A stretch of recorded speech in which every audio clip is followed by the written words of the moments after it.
I had called upon my friend Sherlock Holmes upon the second morning after Christmas, with the intention of wishing him the compliments of the season. He was lounging upon the sofa in a purple dressing-gown, a pipe-rack within his reach upon the right, and a pile of crumpled morning papers, evidently newly studied, near at hand. Beside the couch was a wooden chair, and on the angle of the back hung a very seedy and disreputable hard felt hat, much the worse for wear, and cracked in several places.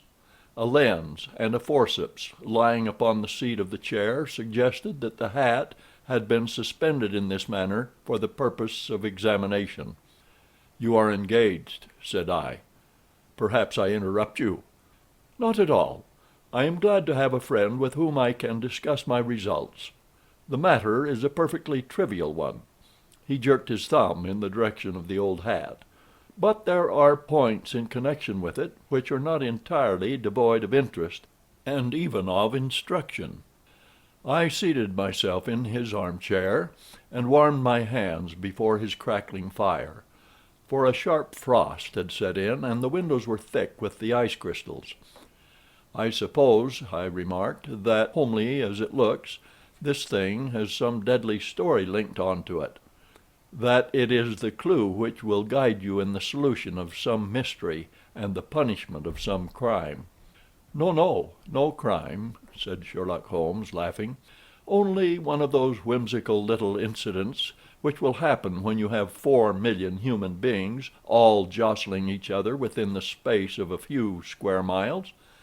Amid the action and reaction of so dense a swarm of humanity, every possible combination of events may be expected to take place, and many a little problem will be presented which may be striking and bizarre without being criminal. We have already had experience of such." "So much so," I remarked, "that of the last 6 cases which I have added to my notes, 3 have been entirely free of any legal crime." "Precisely. You allude to my attempt to recover the Irene Adler papers, to the singular case of Miss Mary Sutherland, and to the adventure of the man with the twisted lip. Well, I have no doubt that this small matter will fall into the same innocent category. You know Peterson, the commissionaire?" "Yes." "It is to him that this trophy belongs." "It is his hat." No. He found it. Its owner is unknown. I beg that you will look upon it not as a battered billycock, but as an intellectual problem. And first as to how it came here. It arrived upon Christmas morning in company with a good fat goose, which is, I have no doubt, roasting at this moment in front of Peterson's fire. The facts are these. About 4 o'clock on Christmas morning, Peterson, who, as you know, is a very honest fellow, was returning from some small jollification, and was making his way homeward down Tottenham Court Road. In front of him he saw in the gaslight a tallish man, walking with a slight stagger, and carrying a white goose slung over his shoulder. As he reached the corner of Good Street, a row broke out between this stranger and a little knot of roughs. One of the latter knocked off the man's hat, on which he raised his stick to defend himself, and swinging it over his head, smashed the shop window behind him. Peterson had rushed forward to protect the stranger from his assailants, but the man, shocked at having broken the window, and seeing an official-looking person in uniform rushing towards him, dropped his goose, took to his heels, and vanished amid the labyrinth of small streets which lie at the back of Tottenham Court Road. The roughs had also fled at the appearance of Peterson, so that he was left in possession of the field of battle, and also of the spoils of victory in the shape of this battered hat and a most unimpeachable Christmas goose, which surely he restored to their owner. My dear fellow, there lies the problem. It is true that "For Mrs. Henry Baker" was printed upon a small card which was tied to the bird's left leg, and it is also true that the initials H.B. are legible upon the lining of this hat. But as there are some thousands of Bakers, and some hundreds of Henry Bakers in this city of ours, it is not easy to restore lost property to any one of them. What then did Peterson do? He brought round both hat and goose to me on Christmas morning, knowing that even the smallest problems are of interest to me. The goose we retained until this morning, when there were signs that in spite of the slight frost, it would be well that it should be eaten without unnecessary delay. Its finder has carried it off, therefore, to fulfill the ultimate destiny of a goose, while I continue to retain the hat of the unknown gentleman who lost his Christmas dinner. Did he not advertise? No? Then what clue could you have as to his identity? Only as much as we can deduce. From his hat? Precisely. But you are joking. What can you gather from this old battered felt? Here is my lens. You know my methods. What can you gather yourself as to the individuality of the man who has worn this article? I took the tattered object in my hands and turned it over rather ruefully. It was a very ordinary black hat of the usual round shape, hard, and much the worse for wear. The lining had been of red silk, but was a good deal discolored. There was no maker's name, but, as Holmes had remarked, the initials H.B. were scrawled upon one side. It was pierced in the brim for a hat securer, but the elastic was missing. For the rest, it was cracked, exceedingly dusty, and spotted in several places, although there seemed to have been some attempt to hide the discolored patches by smearing them with ink. "I can see nothing," said I, handing it back to my friend. "On the contrary, Watson, you can see everything. You fail, however, to reason from what you see. You are too timid in drawing your inferences." "Then pray tell me what is it that you can infer from this hat?" He picked it up and gazed at it in the peculiar introspective fashion which was characteristic of him. "It is perhaps less suggestive than it might have been," he remarked, "and yet there are a few inferences which are very distinct, and a few others which represent at least a strong balance of probability. That the man was highly intellectual is, of course, obvious upon the face of it, and also that he was fairly well-to-do within the last 3 years, although he has now fallen upon evil days. He had foresight, but has less now than formerly, pointing to a moral retrogression, which, when taken with the decline of his fortunes, seems to indicate some evil influence, probably drink, at work upon him. This may account also for the obvious fact that his wife has ceased to love him. My dear Holmes! He has, however, retained some degree of self-respect," he continued, disregarding my remonstrance.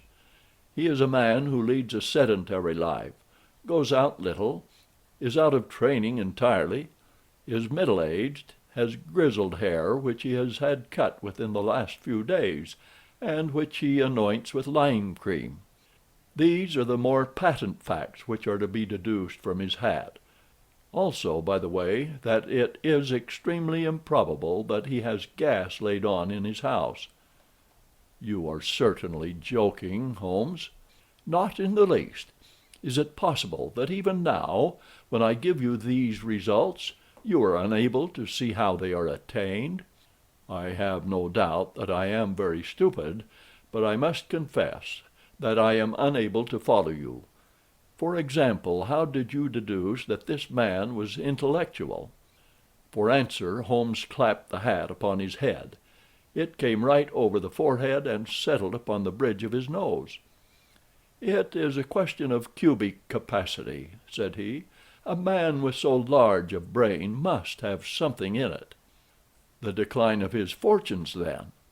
This hat is 3 years old. These flat brims, curled at the edge, came in then. It is a hat of the very best quality. Look at the band of ribbed silk and the excellent lining. If this man could afford to buy so expensive a hat 3 years ago, and has had no hat since, then he has assuredly gone down in the world. Well, that is clear enough, certainly. But how about the foresight and the moral retrogression?" Sherlock Holmes laughed. "Here is the Forsyte," said he, putting his finger upon the little disc and loop of the hat securer. "They are never sold upon hats. If this man ordered one, it is a sign of a certain amount of foresight, since he went out of his way to take this precaution against the wind.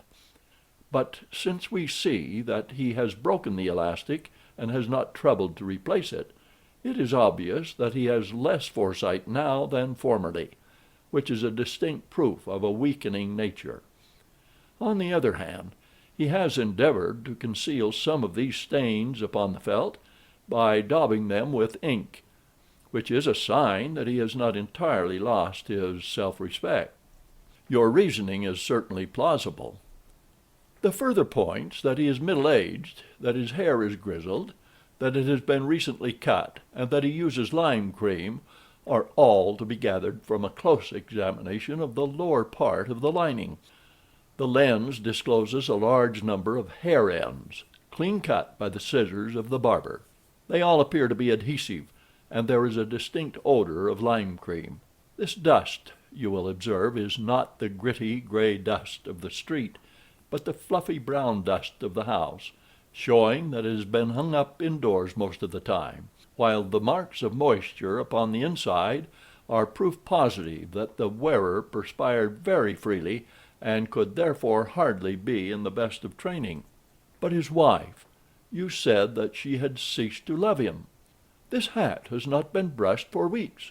When I see you, my dear Watson, with a week's accumulation of dust upon your hat, and when your wife allows you to go out in such a state, I shall fear that you also have been unfortunate enough to lose your wife's affection. But he might be a bachelor. Nay, he was bringing home the goose as a peace offering to his wife. Remember the card upon the bird's leg? You have an answer to everything.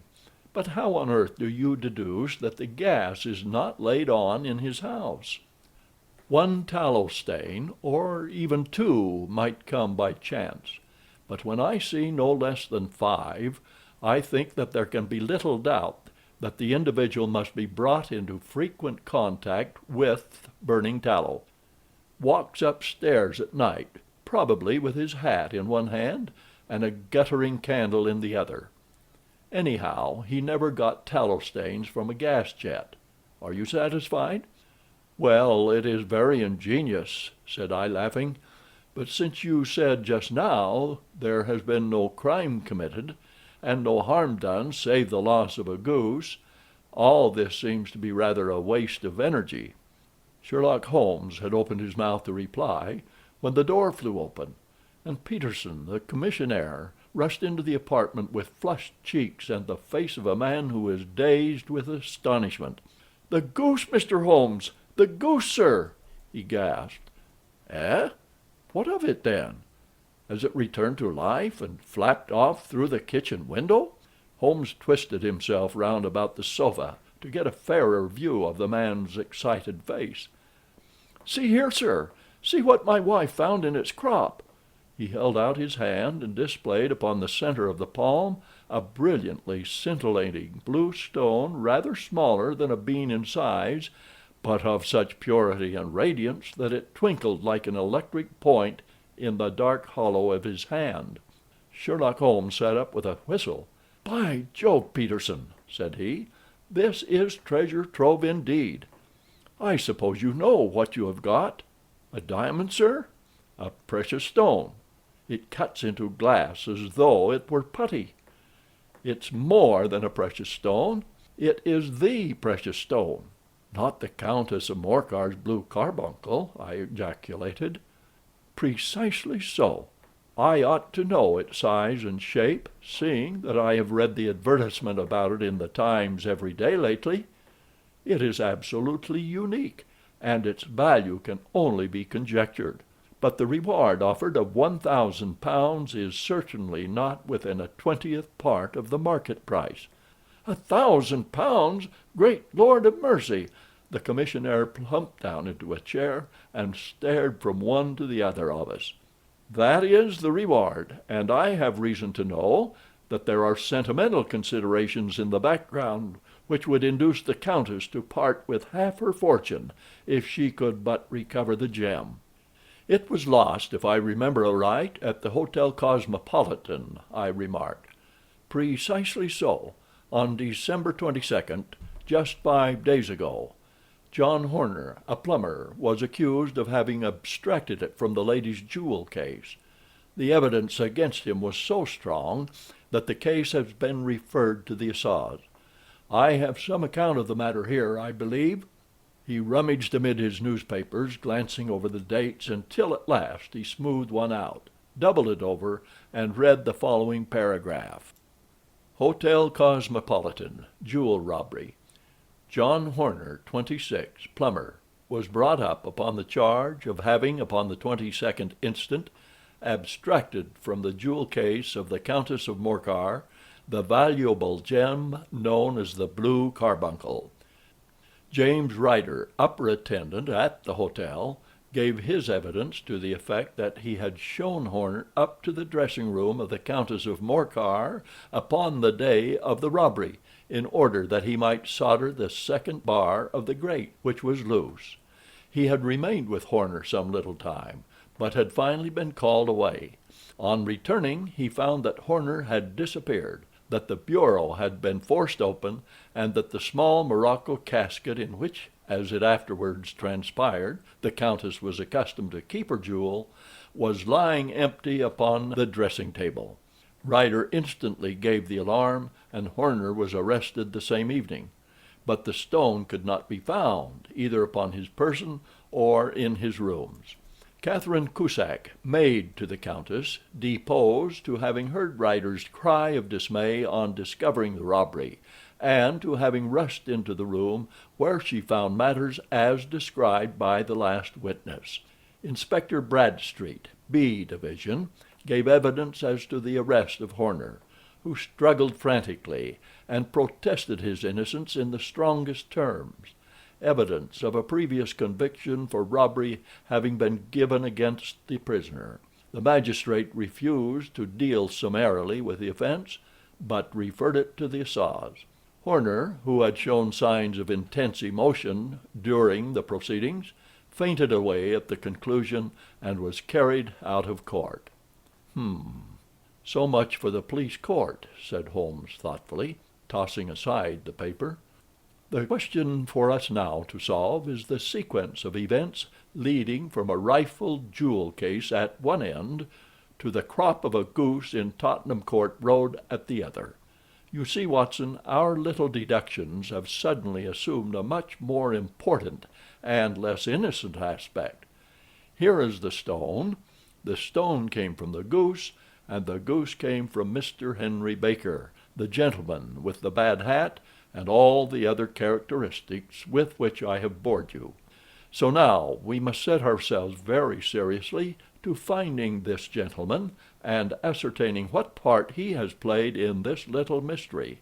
To do this, we must try the simplest means first, and these lie undoubtedly in an advertisement in all the evening papers. If this fail, I shall have recourse to other methods. What will you say? Give me a pencil and that slip of paper. Now then. Found at the corner of Good Street a goose and a black felt hat. Mr. Henry Baker can have the same by applying at 6:30 this evening at 221 B Baker Street. That is clear and concise. Very. But will he see it? Well, he is sure to keep an eye on the papers, since to a poor man the loss was a heavy one. He was clearly so scared by his mischance in breaking the window, and by the approach of Peterson, that he thought of nothing but flight. But since then he must have bitterly regretted the impulse which caused him to drop his bird. Then again, the introduction of his name will cause him to see it, for everyone who knows him will direct his attention to it. Here you are, Peterson. Run down to the advertising agency and have this put in the evening papers. In which, sir? Oh, in the Globe, Star, Pall Mall, St. James, Evening News Standard, Echo, and any others that occur to you. Very well, sir. And this stone? Ah, yes, I shall keep the stone. Thank you. And I say, Peterson, just buy a goose on your way back, and leave it here with me, for we must have one to give to this gentleman in place of the one which your family is now devouring." When the commissionaire had gone, Holmes took up the stone and held it against the light. "It's a bonny thing," said he. "Just see how it glints and sparkles. Of course it is a nucleus and focus of crime. Every good stone is. They are the devil's pet baits. In the larger and older jewels every facet may stand for a bloody deed. This stone is not yet 20 years old. It was found in the banks of the Amoy River in southern China, and is remarkable in having every characteristic of the carbuncle, save that it is blue in shade instead of ruby red. In spite of its youth, it has already a sinister history. There have been 2 murders, a vitriol throwing, a suicide, and several robberies brought about for the sake of this 40-grain weight of crystallized charcoal. Who would think that so pretty a toy would be a purveyor to the gallows and the prison? I'll lock it up in my strong box now, and drop a line to the Countess to say that we have it. Do you think that this man Horner is innocent?" "I cannot tell." "Well, then, do you imagine that this other one, Henry Baker, had anything to do with the matter?" "It is, I think, much more likely that Henry Baker is an absolutely innocent man, who had no idea that the bird which he was carrying was of considerably more value than if it were made of solid gold. That, however, I shall determine by a very simple test if we have an answer to our advertisement." "And you can do nothing until then?" "Nothing.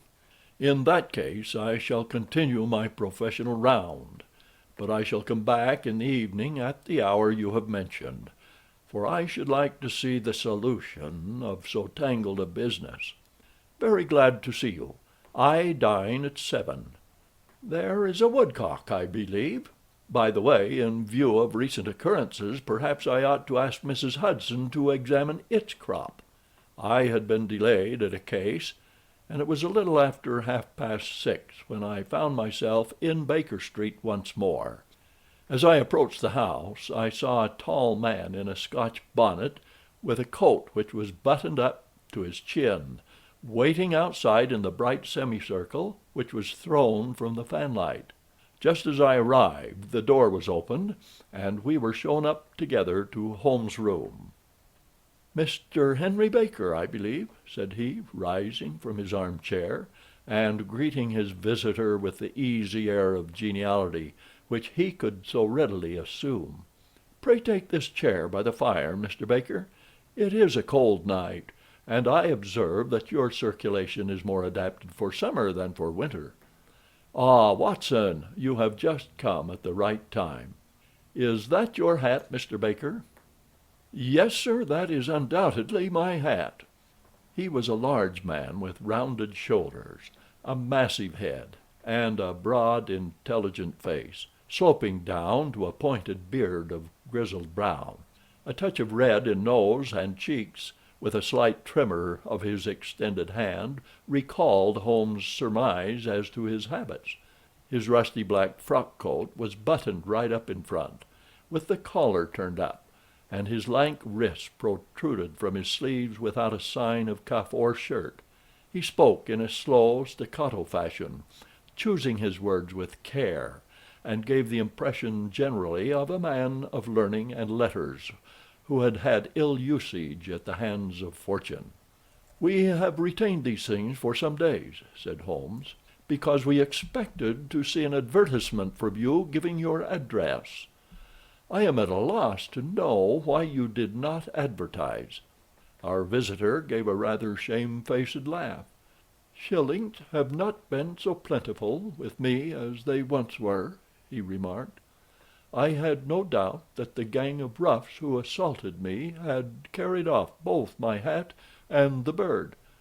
I did not care to spend more money in a hopeless attempt at recovering them. Very naturally. By the way, about the bird. We were compelled to eat it." "To eat it?" Our visitor half rose from his chair in his excitement. "Yes, it would have been of no use to anyone had we not done so. But I presume that this other goose upon the sideboard, which is about the same weight and perfectly fresh, will answer your purpose equally well?" "Oh, certainly, certainly," answered Mr. Baker with a sigh of relief. "Of course, we still have the feathers, legs, crop, and so on of your own bird, so if you wish—" The man burst into a hearty laugh. "They might be useful to me as relics of my adventure," said he. "But beyond that I can hardly see what use the disjecta membra of my late acquaintance are going to be to me. No, sir, I think that with your permission I will confine my attentions to the excellent bird which I perceive upon the sideboard." Sherlock Holmes glanced sharply across at me with a slight shrug of his shoulders. "There is your hat, then, and there your bird," said he. "By the way, would it bore you to tell me where you got the other one from? I am somewhat of a fowl fancier, and I have seldom seen a better grown goose." "Certainly, sir," said Baker, who had risen and tucked his newly gained property under his arm. "There are a few of us who frequent the Alpha Inn near the museum. We are to be found in the museum itself during the day, you understand. This year our good host, Windigate by name, instituted a goose club, by which, on consideration of some few pence every week, we were each to receive a bird at Christmas. My pence were duly paid, and the rest is familiar to you. I am much indebted to you. A Scotch bonnet is fitted neither to my years nor my gravity." With a comical pomposity of manner he bowed solemnly to both of us, and strode off upon his way. "So much for Mr. Henry Baker," said Holmes, when he had closed the door behind him. "It is quite certain that he knows nothing whatsoever about the matter. Are you hungry, Watson?" "Not particularly." "Then I suggest that we turn our dinner into a supper, and follow up this clue while it is still hot." "By all means." It was a bitter night, so we drew on our ulsters and wrapped cravats about our throats. Outside the stars were shining coldly in a cloudless sky, and the breath of the passers-by blew out into smoke like so many pistol shots. Our footfalls rang out crisply and loudly as we swung through the Doctor's Quarter, Wimpole Street, Harley Street, and so through Wigmore Street into Oxford Street.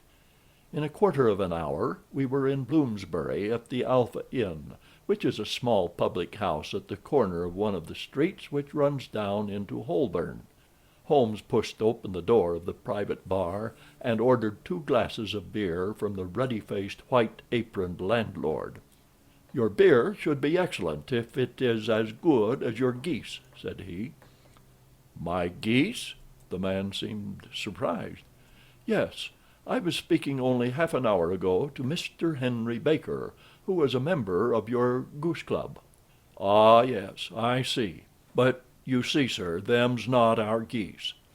"Indeed? Whose then?"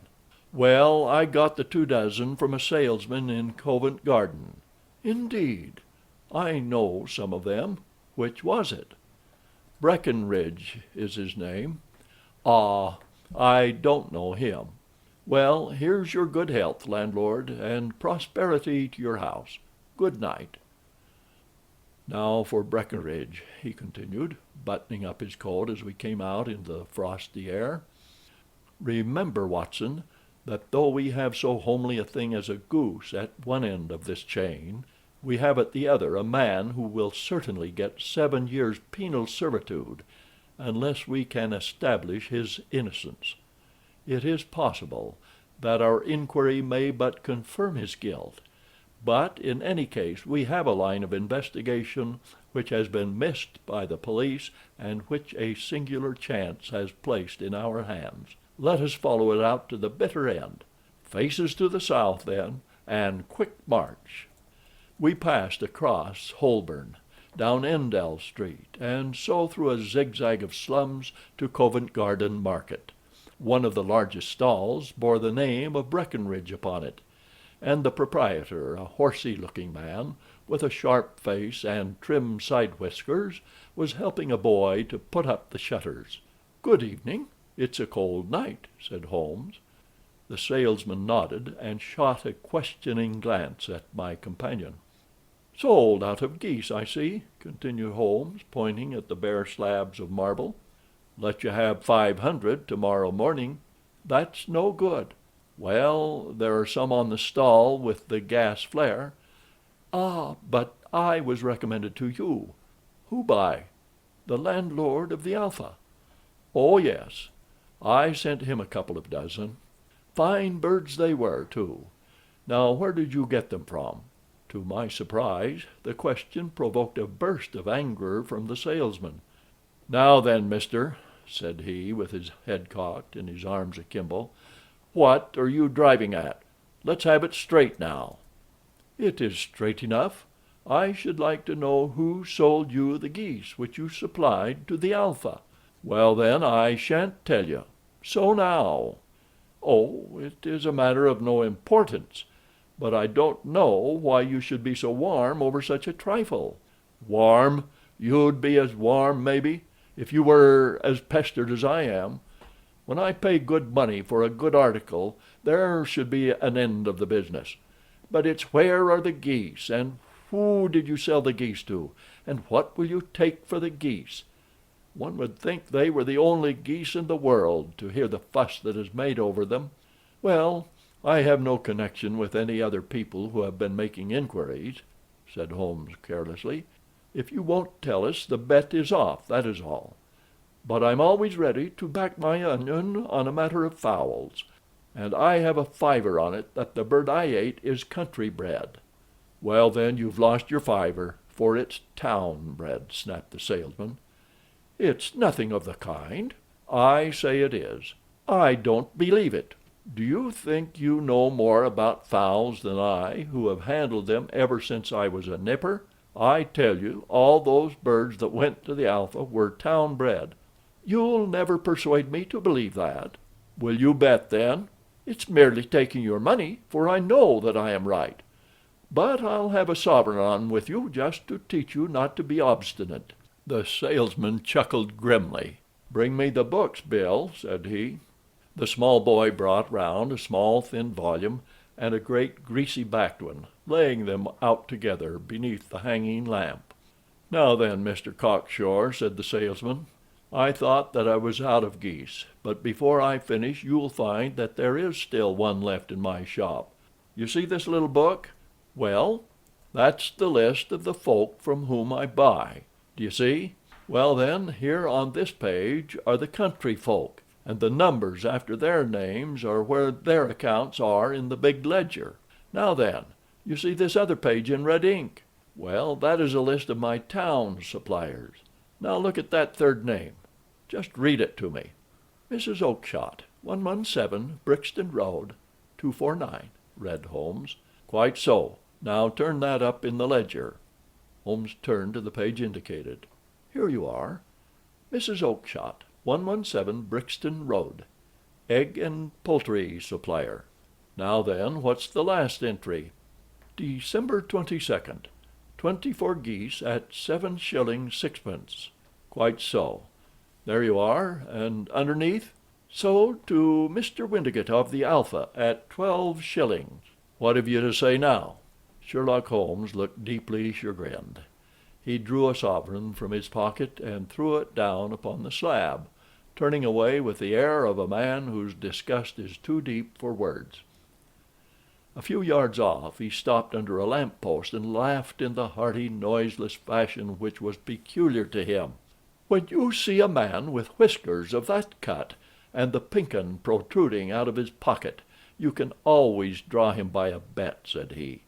"I dare say that if I had put 100 pounds down in front of him, that man would not have given me such complete information as was drawn from him by the idea that he was doing me on a wager. Well, Watson, we are, I fancy, nearing the end of our quest, and the only point which remains to be determined is whether we should go on to this Mrs. Oakshott tonight, or whether we should reserve it for tomorrow. It is clear from what that surly fellow said that there are others besides ourselves who are anxious about the matter, and I should—" His remarks were suddenly cut short by a loud hubbub which broke out from the stall which we had just left. Turning round, we saw a little rat-faced fellow standing in the center of the circle of yellow light which was thrown by the swinging lamp, while Breckinridge, the salesman, framed in the door of his stall, was shaking his fist fiercely at the cringing figure. "I've had enough of you and your geese," he shouted. "I wish you were all at the devil's together. If you come pestering me any more with your silly talk, I'll set the dog at you. You bring Mrs. Oakshott here, and I'll answer her. But what have you to do with it? Did I buy the geese off you?" "No, but one of them was mine all the same," whined the little man.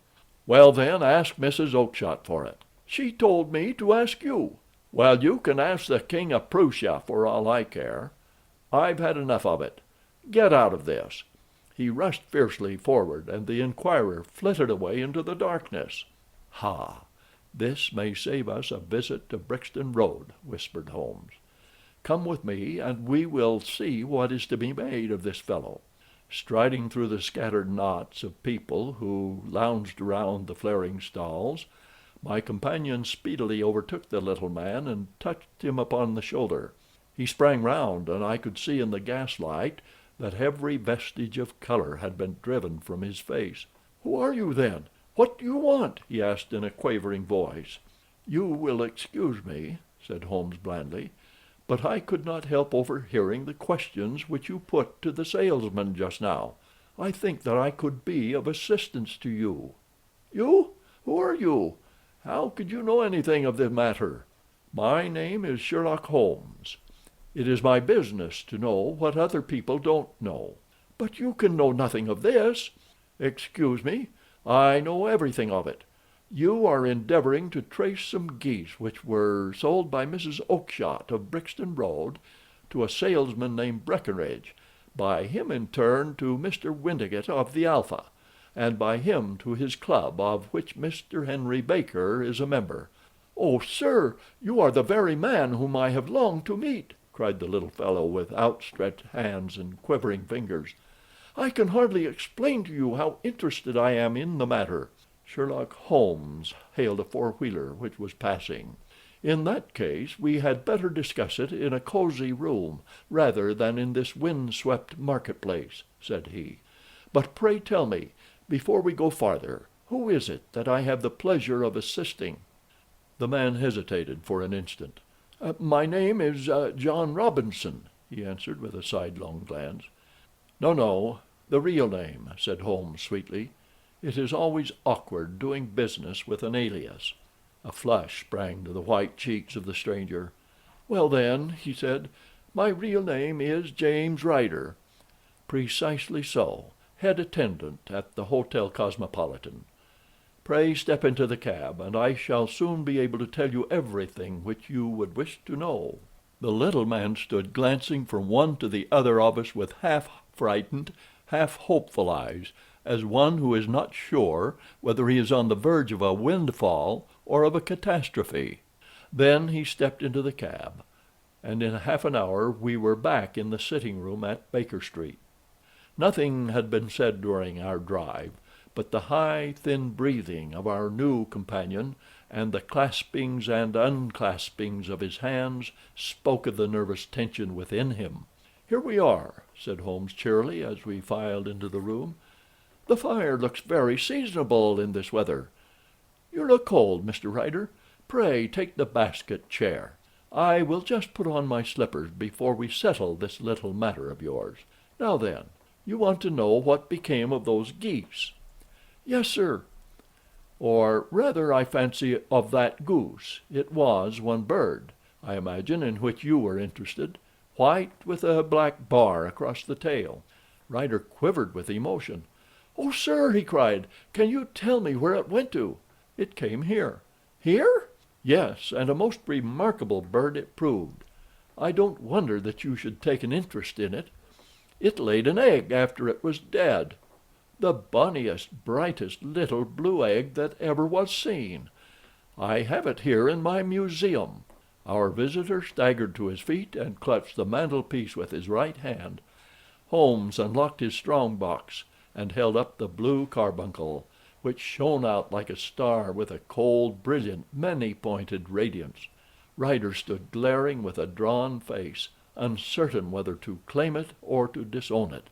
"The game's up, Ryder," said Holmes quietly. "Hold up, man, or you'll be into the fire. Give him an arm back into his chair, Watson. He's not got blood enough to go in for felony with impunity. Give him a dash of brandy.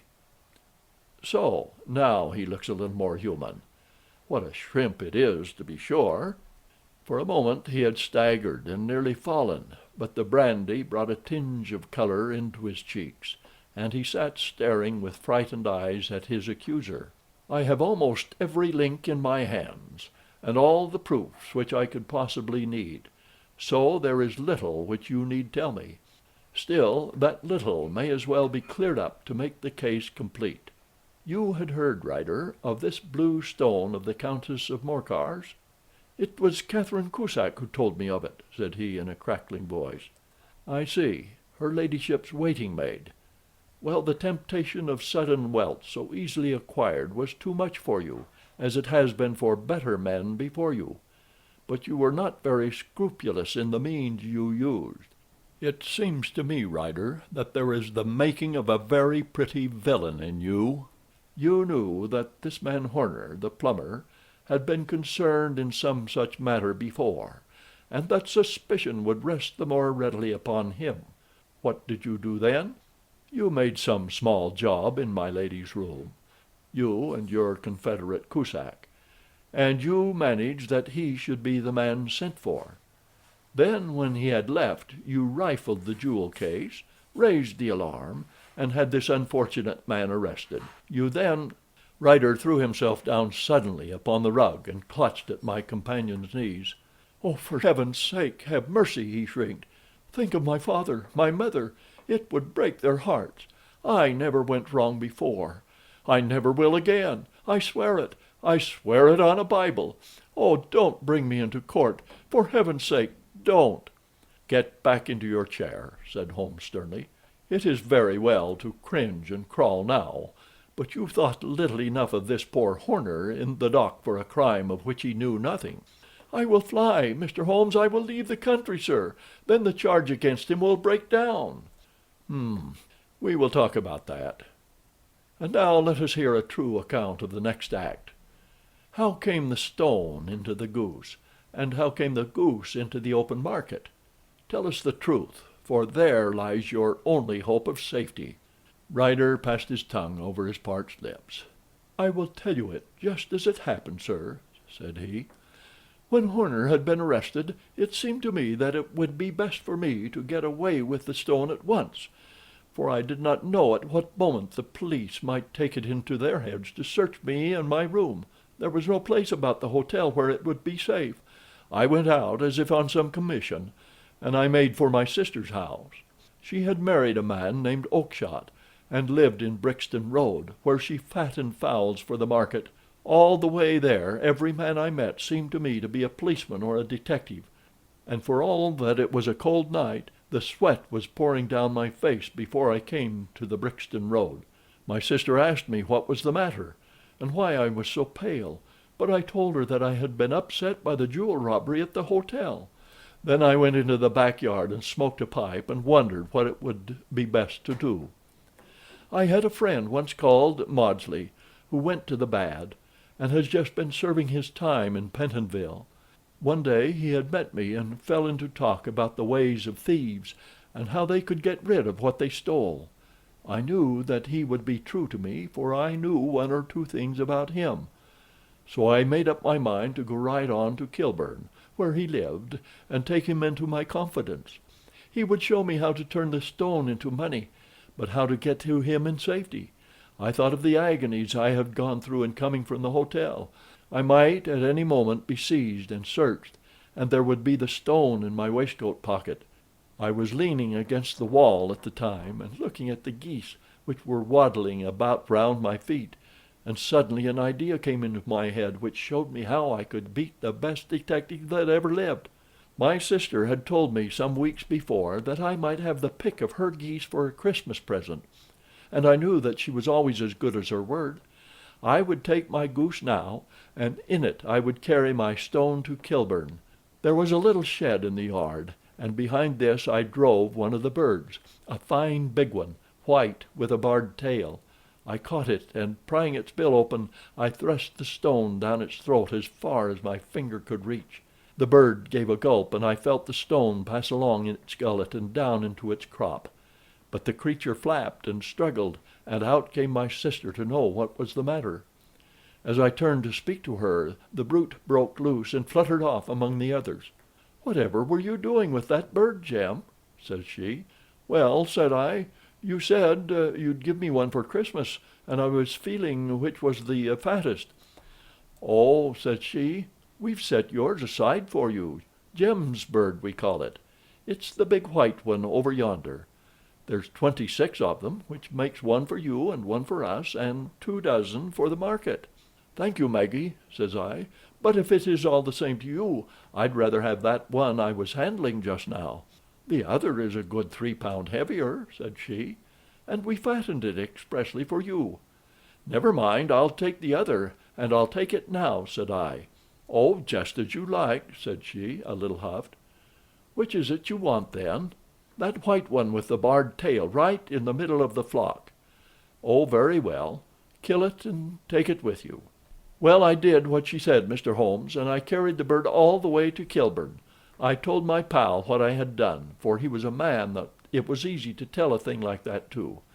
He laughed until he choked, and we got a knife and opened the goose. My heart turned to water, for there was no sign of the stone, and I knew that some terrible mistake had occurred. I left the bird, rushed back to my sister's, and hurried into the backyard. There was not a bird to be seen there. "Oh, where are they all, Maggie?" I cried. "Gone to the dealers, Jem." "Which dealers?" "Breckenridge of Covent Garden." "But was there another with a barred tail?" I asked, "the same as the one I chose?" "Yes, Jem, there were 2 barred-tailed ones, and I could never tell them apart." "Well, then, of course I saw it all, and I ran off as hard as my feet would carry me to this man Breckenridge. But he had sold the lot at once, and not one word would he tell me as to where they had gone. You heard him yourselves tonight. Well, he has always answered me like that. My sister thinks that I am going mad. Sometimes I think that I am myself. And now, and now I'm myself a branded thief without ever having touched the wealth for which I sold my character. Heaven help me! Heaven help me!" He burst into convulsive sobbing with his face buried in his hands. There was a long silence, broken only by his heavy breathing and by the measured tapping of Sherlock Holmes' fingertips upon the edge of the table. Then my friend rose and threw open the door. "Get out," said he. "What, sir? Oh, heaven bless you!" "No more words. Get out." And no more words were needed. There was a rush, a clatter upon the stairs, the bang of a door, and the crisp rattle of running footfalls from the street. "After all, Watson," said Holmes, reaching up his hand for his clay pipe, "I am not retained by the police to supply their deficiencies. If Horner were in danger, it would be another thing, but this fellow will not appear against him, and the case must collapse. I suppose that I am commuting a felony, but it is just possible that I am saving a soul. This fellow will not go wrong again. He is too terribly frightened. Send him to jail now, and you make him a jailbird for life. Besides, it is the season of forgiveness. Chance has put in our way a most singular and whimsical problem, and its solution is its own reward. If you will have the goodness to touch the bell, Doctor, we will begin another investigation, in which also a bird will be the chief feature." End of The Adventure of the Blue Carbuncle by Sir Arthur Conan Doyle.